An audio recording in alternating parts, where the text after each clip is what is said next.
the most valuable lesson that I've learned, no matter how difficult my day could be at any given moment, the patient is always having a much more difficult day than me. And now that he's intubated, I think we should just get a gas on him. Okay. Yeah, and he's so hypercapnic. My name is Charanya Sivaramakrishnan. I'm the ICU Medical Director at PeaceHealth Southwest. I did my medical school training in India, and then I came to New York for residency and fellowship. When I started my residency, I worked at a busy city hospital.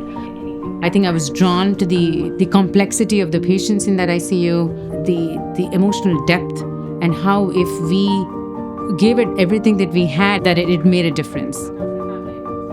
I couldn't have managed that entire 2 years of my training if my mother hadn't come in and sort of been the mother to both me and my son at the same time. My son was 8 months old when I started my critical care ICU fellowship. It was one of the biggest regrets of my life that I didn't meaningfully watch my son grow up when he was 8 months, a year old. I would come back home exhausted after a very long shift, and it would be midnight. It would have taken me 3 hours to finish my notes. And everybody would be sleeping, and I would just go there and just lie down next to my son, only to wake up again at 4 o'clock in the morning, and he wouldn't even have known that I was sleeping next to him for like 5 hours. That was extremely painful.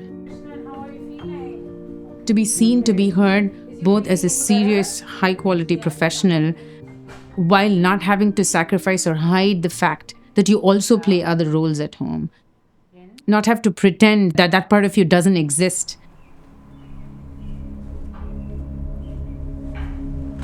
After everything that she had done for me, through me immigrating from India, helping me raise my child, my mother was diagnosed with endometrial cancer, and she ended up changing from this vibrant, active, strong-willed woman who always had a solution to all of my problems to somebody who was bedridden for months together, who could barely move. In her usual way, she pulled through that. Hey, how are you feeling today?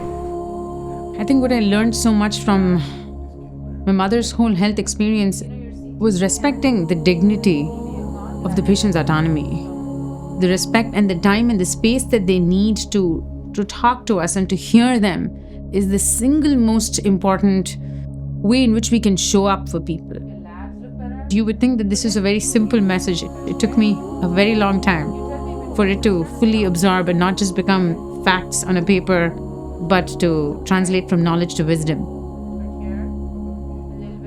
You know, to me, one of the greatest advantages of working in an ICU is I have so much faith in humanity's goodness, because when folks are really vulnerable, they're actually far more kinder and far more courageous and accepting than we think people are. So I think the cynicism that we all live in most of the time, we forget that humanity is actually a good thing, and I think that message gets reiterated quite often in the ICU, which makes it easier to be an optimistic person overall.